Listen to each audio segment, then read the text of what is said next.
Hello everyone, नमस्ते। आज हम एक बहुत ही क्रिटिकल टॉपिक पे बात करने वाले हैं, सबड्यूरल एम्पीमा। देखिए, ये एक ऐसी न्यूरोसर्जिकल इमरजेंसी है जिसको समझना आपके लिए as future doctors, as medical students extremely जरूरी है। तो चलिए शुरू करते हैं, बिल्कुल ध्यान से सुनिए। ओके, सो इस लेक्चर का स्ट्रक्चर क्या रहेगा? हम इसको स्टेप बाय स्टेप अप्रोच से समझेंगे। पहले तो हम डिफाइन करेंगे कि सबड्यूरल एम्पायमा आखिर है क्या। फिर will dive deep into the anatomy and pathophysiology, मतलब ये होता कहाँ है और कैसे होता है। उसके बाद हम इसके कॉजेज और क्लिनिकल फीचर्स यानी कि सिम्टम्स क्या हैं वो देखेंगे। फिर ऑफ कोर्स डायग्नोसिस कैसे करना है, ट्रीटमेंट क्या है और क्या क्या कॉम्प्लिकेशंस हो सकती हैं। और एंड में सबसे इंपॉर्टेंट आपके एग्जाम्स के लिए एक quick high yield summary.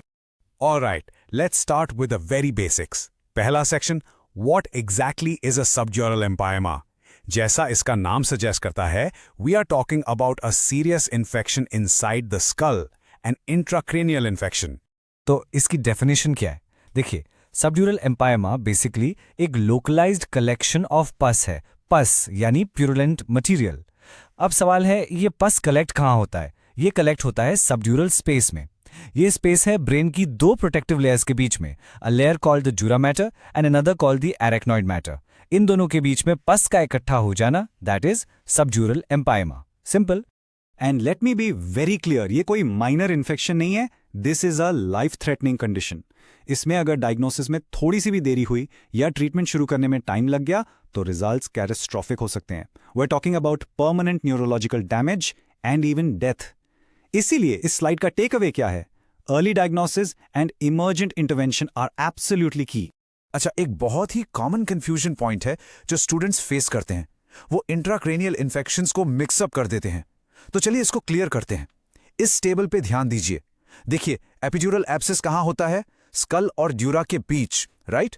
Meningitis, जैसा आप जानते हैं, सब अरेक्नॉइड स्पेस में, सीएसएफ पाथवेज में। ब्रेन एब्सिस तो सीधा ब्रेन के पैरेन्काइमा के अंदर, ब्रेन टिश्यू के अंदर ही होता है। But subdural empyema is unique. ये होता है ड्यूरा और एरेक्नॉइड के बीच। और यहां सबसे क्रूशियल पॉइंट क्या है? ये एक कंटिन्यूअस स्पेस है। इसका मतलब है कि यहां कोई नेचुरल बैरियर्स नहीं है इन्फेक्शन को रोकने के लिए। इसीलिए ये इन्फेक्शन बहुत बहुत तेजी से पूरे ब्रेन पर फैल सकता है। This is what makes it so dangerous. Okay, तो अब जब हमें बेसिक आइडिया मिल गया है, let's dive deeper. Let's talk about the anatomy and the pathophysiology, मतलब आखिर ये होता कहाँ है और इसके होने का मैकेनिज्म क्या है। एक क्विक रिवीजन कर लेते हैं ब्रेन की प्रोटेक्टिव लेयर्स का। इन्हें हम कहते हैं मेनिंजेस, राइट? 3 लेयर्स होती हैं। सबसे बाहर एकदम टफ वाली वो है dura mater.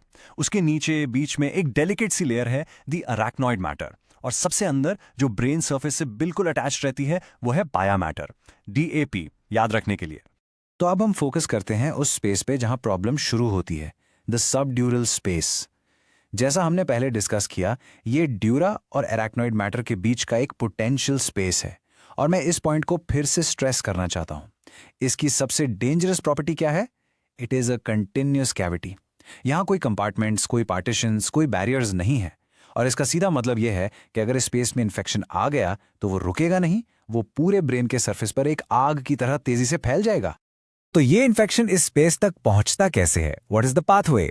Let's break it down step by step.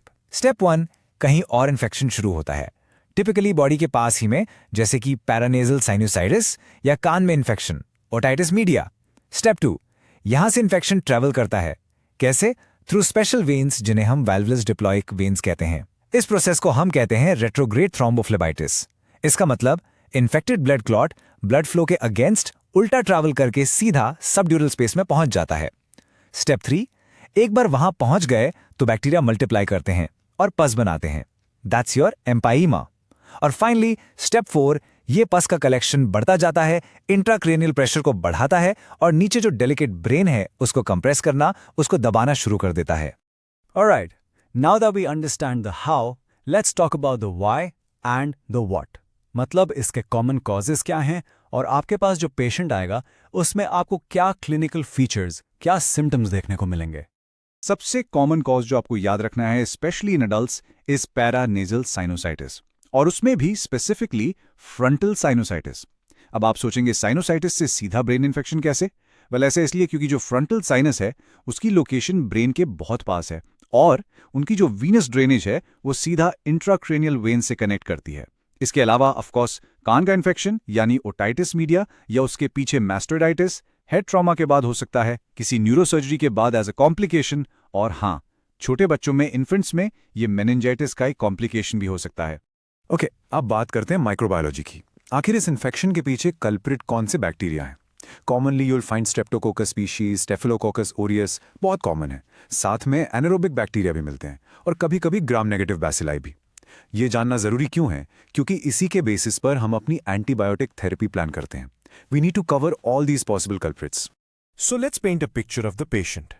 आपके पास इमरजेंसी में एक पेशेंट आता है, उसको हाई ग्रेड फीवर है, वो कंप्लेन कर रहा है सिवियर हेडेक की, उसको वॉमिटिंग हो रही है और आप नोटिस करते हैं कि वो कंफ्यूज्ड है, ड्राउजी है, उसका मेंटल स्टेटस ऑल्टर्ड है। इसके साथ हो सकता है उसको नेक स्टिफनेस हो या फोटोफोबिया, या फिर उसको फोकल न्यूरोलॉजिकल डेफिसिट्स आ रहे हैं, जैसे बॉडी के एक साइड में वीकनेस और seizures. Seizures are a very common and very serious presentation. जब आपको ये पूरा constellation of symptoms, fever, headache, altered sensorium, focal deficits एक साथ मिले तो आपके दिमाग की बत्ती जलनी चाहिए। You must have a high index of suspicion for something serious like a subdural empyema. Okay, so you have your clinical suspicion. अब आप क्या करेंगे? You can't just wait. The next most critical step is to get urgent neuroimaging done. हमें brain के अंदर देखना है कि चल क्या रहा है. And for that, we need to confirm our diagnosis with imaging. Imaging में हमारे पास दो मेन ऑप्शंस हैं, सीटी स्कैन एंड एमआरआई। अब देखिए, सीटी स्कैन का फायदा क्या है? It is fast and it is widely available. Emergency setting में for a quick first look CT is very useful. लेकिन जो इन्वेस्टिगेशन ऑफ चॉइस है, जो गोल्ड स्टैंडर्ड है इस कंडीशन के लिए, वो है MRI, specifically MRI with contrast, क्योंकि ये बहुत ज़्यादा सेंसिटिव और स्पेसिफिक है। ये हमें कहीं बेहतर डिटेल्स दिखाता है। अगर आप सीटी स्कैन करवाते हैं तो उसमें आपको क्या दिखेगा? इसकी एक कैरेक्टरिस्टिक, एक क्लासिक फाइंडिंग है। You will see a crescent shaped, यानी चांद के जैसा, a crescent shaped hypodense collection over the surface of the brain, over the cerebral convexity. ये इमेज, ये फाइंडिंग आपको अपने दिमाग में बिठा लेनी है। क्रीसेंट शेप्ड कलेक्शन ऑन सीटी। तो हमने कहा कि एमआरआई गोल्ड स्टैंडर्ड है। Why is MRI with contrast the investigation of choice? Well, the answer lies in its superior detail. MRI हमें सॉफ्ट टिश्यूज की बहुत बेहतर इमेज देता है। इससे हम पस को यानी एम्फियमा को खून से यानी सबड्यूरल हीमाटोमा से आसानी से अलग कर सकते हैं। प्लस MRI हमें यह भी बताता है कि इन्फेक्शन आसपास के ब्रेन टिश्यू या वेन्स में स्प्रेड हुआ है या नहीं। It gives us the complete picture. So, the diagnosis is confirmed. You have a subdural empyema on the MRI. Now what? Time is grain. यहाँ पे हम wait नहीं कर सकते. The treatment has to be immediate and it has to be aggressive. इसका जो treatment है उसके दो पिलर्स हैं, a two pronged approach. Pillar number 1, neurosurgical drainage. Pus को सर्जिकली निकालना पड़ेगा immediately.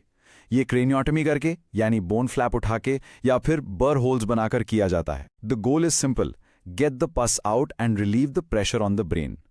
Pillar number 2, high dose broad spectrum IV antibiotics.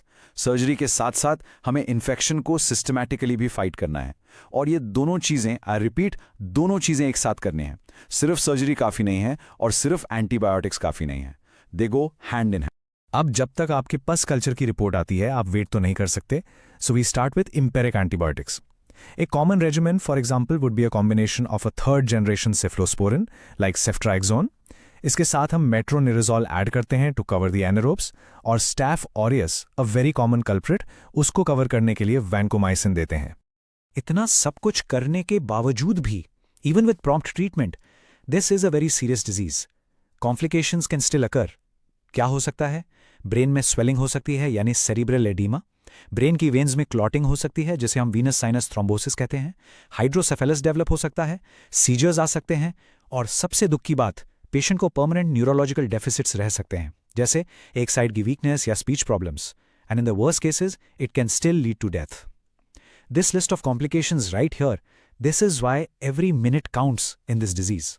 Okay, so we've covered a lot of ground. अब लेक्चर के आखिरी हिस्से में आते हैं। Let's do a rapid fire summary, especially for your exams. ये ऐसे high yield points हैं जो आपको बिल्कुल on your tips याद होने चाहिए। Ready? Let's go. Subdural empyema. What is it? Pus between dura and arachnoid. Simple. What kind of condition is it? It is a neurosurgical emergency. Number 1 cause in adults? Paranasal sinusitis. Key clinical finding, rapid neurological deterioration. The gold standard for diagnosis, MRI with contrast. And the treatment, two things, immediate surgical drainage plus IV antibiotics. ये 6 points, अगर आपको पूरे lecture में इससे सिर्फ ये 6 बातें भी याद रह गई, you will be in a good position. Don't forget them. तो मेडिकल कॉन्सेप्ट्स को ऐसे ही सिंपल और प्रैक्टिकल तरीके से समझने के लिए चैनल को जरूर सब्सक्राइब करें। Thank you for your attention. हम मिलेंगे अगले लेक्चर में।